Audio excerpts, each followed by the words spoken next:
I just wanted to give you an overview of the context of my class and then how I've used GoReact pre-COVID and after COVID, because it's really been a lifesaver and it's really helped me accomplish opportunities for practice that I felt I wasn't achieving as well as I wanted to before all of this happened.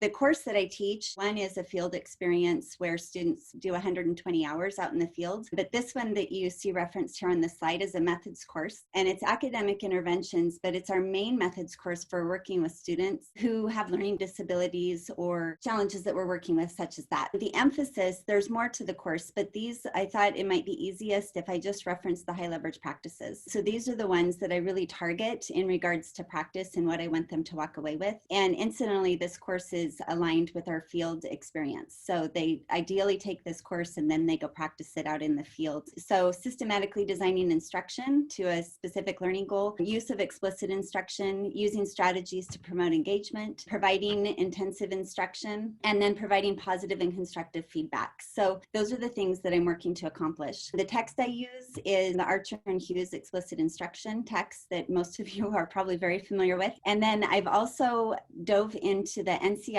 course content that parallels that text incredibly well. If you haven't dug into those, I really strongly recommend you do. And it's features of explicit instruction. It's a series of 4 modules, and it's just incredible. And then the third tool that I use is GoReact. And GoReact has really helped bring practice alive and really help catapult students' improvement in really short amounts of time. When we moved to online instruction, I used it for video analysis and then also for rehearsal opportunities. And prior to that, I had dug into GoReact a little bit for supervision and field experiences. So I'll talk about the video analysis. In the video analysis, it's what you might imagine. Students observe and collect observational data on explicit instruction, and then the other high leverage practices that I mentioned earlier. While they're doing the video analysis, I'm asking them to use the same observation form that I'm going to ask them to use on me when they observe me, and then on themselves when they're observing themselves and each other and providing feedback. They're getting familiar with those tools while they're also watching lots of positive examples of good explicit instruction.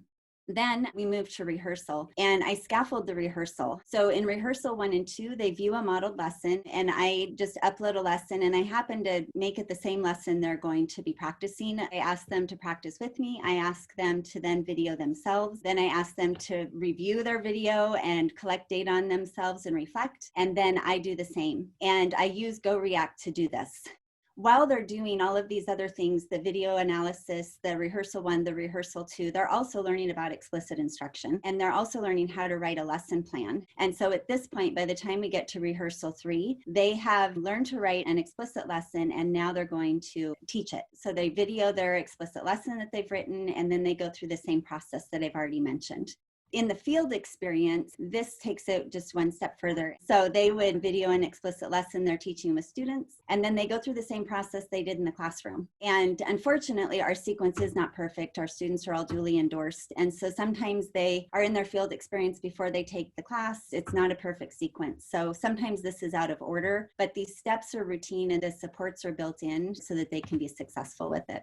With video analysis, it's just right in line with what the literature says. It's just so much more in depth, and that dialogue that I can have with my students is really focused on them and what they need instead of hypotheticals. I have experienced, and I've heard feedback from students experiencing the most growth in the shortest time frame. And the students really like the model, and to be able to do it on their own. I know this is an element I'll continue no matter what, because the quality of reflection is incredible. The ability for students using GoReact to timestamp and to be able to really say, oh, right there, what would you have done? And then I can go right back in there and I can answer them. And we're talking about the exact moment, and we're viewing it on video. We don't have to think back and hope we're reflecting on the same moment. The quality of student response to feedback was significant between rehearsal 1 and rehearsal 2. And it was really fun because students even said that unsolicited. They'd say, I can't believe how much better my video is this time around. And I had a handful of very unsolicited emails that just said, wow, I really like this. I hope you keep this even when we're not online.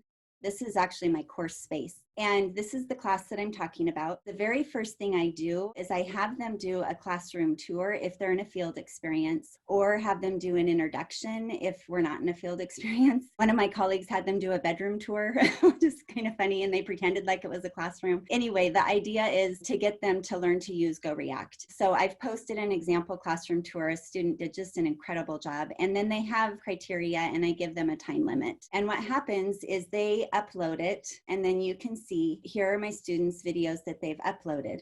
This is an example of when I'm having them write a lesson plan. They submit it so I can peek at it, we can tweak it, we can do all that work before they actually practice and teach it.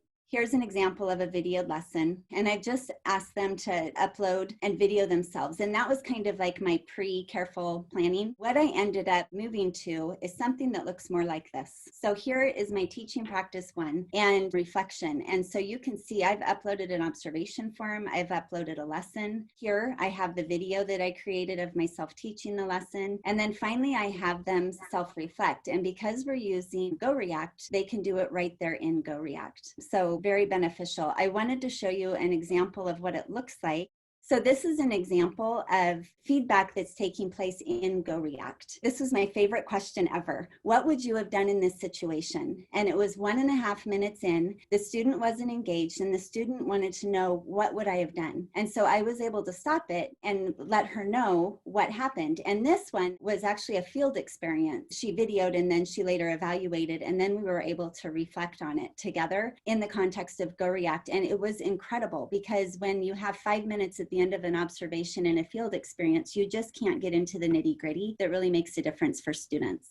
GoReact does have an option. This is a silly video that one of my colleagues was uploading just to play with markers, because we're all getting trained on deeper use of GoReact. And so you can just see how this person, we set up the criteria in GoReact to be able to use markers, and then you can see the markers. So here's an example of explicit teaching, an example of rapport, an example of academic language. The other thing you can do in GoReact is you can build a rubric, and you can use rubrics.